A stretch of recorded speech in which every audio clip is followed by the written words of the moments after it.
एक रोज जब शाम के वक्त वह अंधेरे में खाट पर पड़ा हुआ था, एक औरत उसके दरवाजे पर आकर भीख मांगने लगी। मगनदास का आवाज परिचित जान पड़ी। बाहर आकर देखा तो वही चंपा मालिन थी। कपड़े तार तार, मुसीबत की रोती हुई तस्वीर। बोला, मालिन, तुम्हारी यह क्या हालत है? मुझे पहचानती हो? मालिन ने चौंक कर देखा और पहचान गई। रोकर बोली, बेटा, अब बताओ मेरा कहाँ ठिकाना लगे? तुमने मेरा बना बनाया घर उजाड़ दिया। न उस दिन तुमसे बात करती ने मुझे पर यह विपत पड़ती। बाई ने तुम्हें बैठे देख लिया, बातें भी सुनी। सुबह होते ही मुझे बुलाया और बरस पड़ी। नाक कटवा लूंगी, मुंह में कालिख लगवा दूंगी। चुड़ैल, कुटनी, तू मेरी बात किसी गैर आदमी से क्यों चलाए? तू दूसरों से मेरी चर्चा करे? वह क्या तेरा दामाद था जो तू उससे मेरा दुखड़ा रोती थी? जो कुछ मुंह में आया बकती रही, मुझसे भी न सहा गया। रानी रूठेंगी, अपना सुहाग लेंगी। बोली, बाई जी, मुझसे कसूर हुआ, लीजिए अब जाती हूँ। छींकते नाक कटती है तो मेरा निबाह यहाँ न होगा। ईश्वर ने मुंह दिया है तो आहार भी देगा। 4 घर से मांगूंगी तो पेट को हो जाएगा। उस छोकरी ने मुझे खड़े खड़े निकलवा दिया। बताओ, मैंने तुमसे उसकी कौन सी शिकायत की थी? उसकी क्या चर्चा की थी? मैं तो उसका बखान कर रही थी। मगर बड़े आदमियों का गुस्सा भी बड़ा होता है। अब बताओ, मैं किसकी होकर रहूं?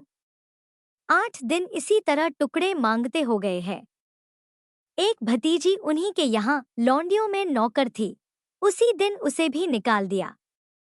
तुम्हारी बदौलत जो कभी ना किया था वह करना पड़ा। तुम्हें कहाँ का दोष लगाऊं?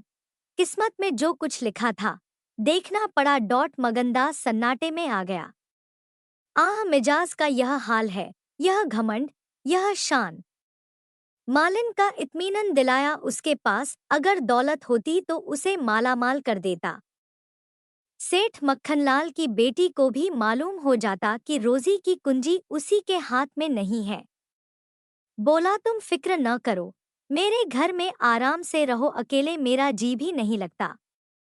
सच कहो तो मुझे तुम्हारी तरह एक औरत की तलाशा थी, अच्छा हुआ तुम आ गई।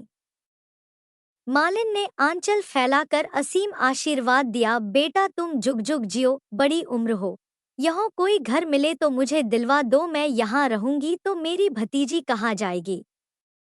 वह बेचारी शहर में किसके आसरे रहेगी? मगनलाल के खून में जोश आया। उसके स्वाभिमान को चोट लगी। उन पर यह आफत मेरी लाई हुई है। उनकी इस आवारागर्दी का जिम्मेदार मैं हूँ। बोला, कोई हर्ज न हो तो उसे भी यहीं ले आओ। मैं दिन को यहाँ बहुत कम रहता हूँ। रात को बाहर चारपाई डालकर पढ़ रहा करूँगा। मेरी वजह से तुम लोगों को कोई तकलीफ न होगी। यहाँ दूसरा मकान मिलना मुश्किल है। यही झोपड़ा बड़ी मुश्किलों से मिला है। यह अंधेर नगरी है। जब तुम्हारा सुभीता कहीं लग जाए तो चली जाना। मगनदास को क्या मालूम था कि हजरते इश्क उसकी जबान पर बैठे हुए उससे यह बात कहला रहे हैं। क्या यह ठीक है कि इश्क पहले माशूक के दिल में पैदा होता है? नागपुर इस गांव से 20 मील की दूरी पर था। चंपा उसी दिन चली गई और तीसरे दिन रंभा के साथ लौट आई। यह उसकी भतीजी का नाम था। उसक आने से झोंपड़े में जान सी पड़ गई। मगनदास के दिमाग में मालिन की लड़की की जो तस्वीर थी उसका रंभा से कोई मेल न था। वह सौंदर्य नाम की चीज का अनुभवी जौहरी था, मगर ऐसी सूरत जिस पर जवानी की ऐसी मस्ती और दिल का चैन छीन लेने वाला ऐसा आकर्षण हो उसने पहले कभी नहीं देखा था। उसकी जवानी का चांद अपनी सुनहरी और गंभीर शान के साथ चमक रहा था। सुबह का वक्त था। मगनदास दरवाजे पर पड़ा ठंडी ठंडी हवा का मजा उठा रहा था। रंभा सिर पर घड़ा रखे पानी भरने को निकली। मगनदास ने उसे देखा और एक लंबी सांस खींचकर उठ बैठा। चेहरा मोहरा बहुत ही मोहक, ताजे फूल की तरह खिला हुआ चेहरा। आंखों में गंभीर सरलता। मगनदास को उसने भी देखा। चेहरे पर लाज की लाली दौड़ गई। प्रेम ने पहला वार किया। मगनदास सोचने लगा, क्या तकदीर यहाँ कोई और गुल खिलाने वाली है? क्या दिल मुझे यहाँ भी चैन न लेने देगा? रंभा, तू यहाँ नाहक आई। नाहक एक गरीब का खून तेरे सर पर होगा। मैं तो अब तेरे हाथों बिक चुका। मगर क्या तू भी मेरी हो सकती है? लेकिन नहीं, इतनी जल्दबाजी ठीक नहीं। दिल का सौदा सोच समझ कर करना चाहिए। तुमको अभी जब्त करना होगा। रंभा सुंदरी है, मगर झूठे मोती की आब और ताब उसे सच्चा नहीं बना सकती। तुम्हें क्या खबर कि उस भोली लड़की के कान प्रेम के शब्द से परिचित नहीं हो चुके हैं? कौन कह सकता है कि उसके सौंदर्य की वाटिका पर किसी फूल चुनने वाले के हाथ नहीं पड़ चुके हैं? अगर कुछ दिनों की दिलबस्तगी के लिए कुछ चाहिए तो तुम आजाद हो, मगर यह नाजुक मामला है, जरा संभल के कदम रखना। पेशेवर जातों में दिखाई पड़ने वाला सौंदर्य अक्सर नैतिक बंधनों से मुक्त होता है। 3 महीने गुजर गए। मगनदास रंभा को ज्यों-ज्यों बारीक से बारीक निगाहों से देखता त्यों उस पर प्रेम का रंग गाढ़ा होता जाता था। वह रोज उसे कुएं से पानी निकालते देखता, वह रोज घर में झाड़ू देती, रोज खाना पकाती। आह, मगनदास को उन ज्वार की रोटियां में जो मजा आता था, वह अच्छे से अच्छे व्यंजनों में भी न आया था। उसे अपनी कोठरी हमेशा साफ सुथरी मिलती। न जाने कौन उसका बिस्तर बिछा देता। क्या यह रंभा की कृपा थी? उसकी निगाहें शर्मीली थी। उसने उसे कभी अपनी तरफ चचल आंखों से ताकते नहीं देखा। आवाज कैसी मीठी! उसकी हंसी की आवाज कभी उसके कान में नहीं आई। अगर मगनदास उसके प्रेम में मतवाला हो रहा था तो कोई ताज्जुब की बात नहीं थी। उसकी भूखी निगाहें बेचैनी और लालसा में डूबी हुई हमेशा रंभा को ढूंढा करती।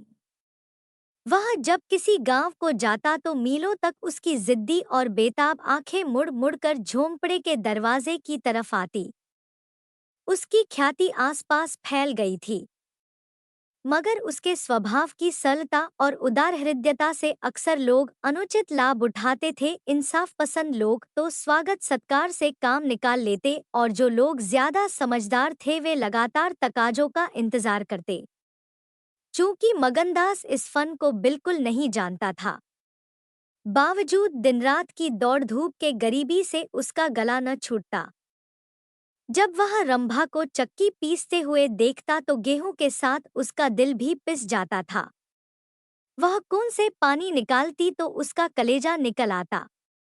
जब वह पड़ोस की औरतों के कपड़े सीती तो कपड़ों के साथ मगनदास का दिल छिद जाता।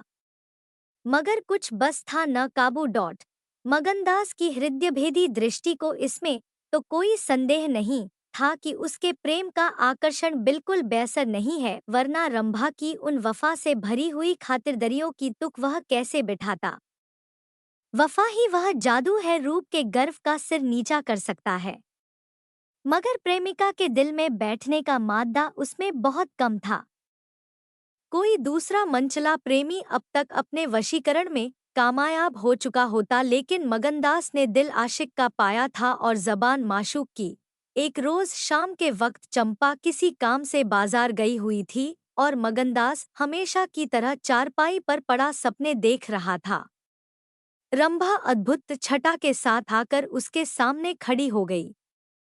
उसका भोला चेहरा कमल की तरह खिला हुआ था और आंखों से सहानुभूति का भाव झलक रहा था। मगनदास ने उसकी तरफ पहले आश्चर्य और फिर प्रेम की निगाहों से देखा और दिल पर जोर डालकर बोला, आओ रंभा, तुम्हें देखने को बहुत दिन से आंखें तरस रही थी। रंभा ने भोलेपन से कहा, मैं यहाँ न आती तो तुम मुझसे कभी न बोलते। मगनदास का हौसला बढ़ा, बोला, बिना मर्जी पाए तो कुत्ता भी नहीं आता। रंभा मुस्कराई, कली खिल गई, मैं तो आप ही चली आई। मगनदास का कलेजा उछल पड़ा। उसने हिम्मत करके रंभा का हाथ पकड़ लिया और भावावेश से कांपती हुई आवाज में बोला, नहीं रंभा, ऐसा नहीं है। यह मेरी महीनों की तपस्या का फल है।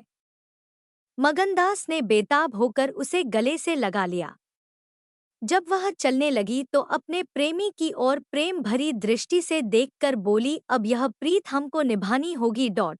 पौ फटने के वक्त जब सूर्य देवता के आगमन की तैयारियों हो रही थी, मगनदास की आंखें खुली, रंभा आटा पीस रही थी। उस शांतिपूर्ण सन्नाटे में चक्की की घुमर घुमर बहुत सुहानी मालूम होती थी और वह उसके सुर से सुर मिलाकर अपने प्यारे ढंग से गा रही थी। झुलनिया मोरी पानी में गिरी, मैं जानू पिया मौको मन है, उल्टी मनावन मोको पड़ी। झुलनिया मोरी पानी में गिरी, साल भर गुजर गया। मगनदास की मोहब्बत और रंभा के सलीके न मिलकर उस वीरान झोंपड़े को कुंज बाग बना दिया। अब वहां गायें थी, फूलों की क्यारियां थी और कई देहाती ढंग के मोढ़े थे। सुख सुविधा की अनेक चीजें दिखाई पड़ती थी। एक रोज सुबह के वक्त मगनदास कहीं जाने के लिए तैयार हो रहा था कि एक संभ्रांत व्यक्ति अंग्रेजी पोशाक पहने उसे ढूंढता हुआ आ पहुंचा और उसे देखते ही दौड़कर गले से लिपट गया। मगनदास और वह दोनों एक साथ पढ़ा करते थे। वह अब वकील हो गया था। मगनदास ने भी अब पहचाना और कुछ झेंपता और कुछ झिझकता उससे गले लिपट गया। बड़ी देर तक दोनों दोस्त बातें करते रहे। बातें क्या थी, घटनाओं और संयोगों की एक लंबी कहानी थी। कई महीने हुए सेठ लगन का छोटा बच्चा चेचक की नजर हो गया।